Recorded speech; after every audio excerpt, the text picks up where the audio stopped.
শতরূপে সারদা বই থেকে পাঠ চলছে এবারের একটি নতুন বিষয় তপস্বিনী অভয়া দাশগুপ্ত, সহকারী গ্রন্থাগারিক, Ramakrishna Mission Institute of Culture, গ্রন্থাগার, কলকাতা।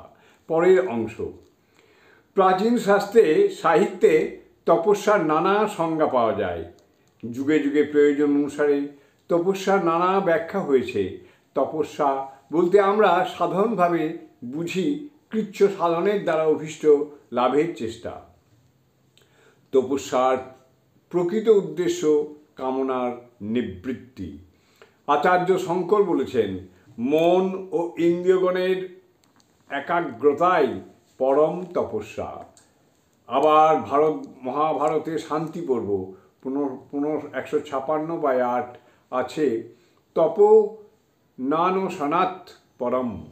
তপস্যার মধ্যে অনশনই শ্রেষ্ঠ তপস্যা। এখানে অনশন শব্দের অর্থ কামনাসমূহের নিবৃত্তি।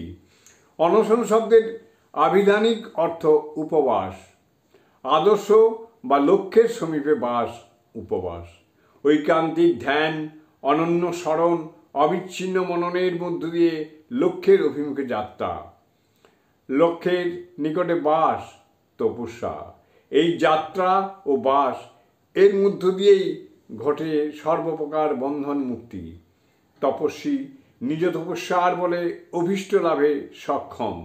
প্রকৃত তপস্বী তাঁকেই বলা যায় যিনি নিজ আদর্শে বা সত্যে অবিচল থেকে জীবনের প্রতি পদক্ষেপকে সেই লক্ষ্যে অভিমুখ করে তুলতে পারেন।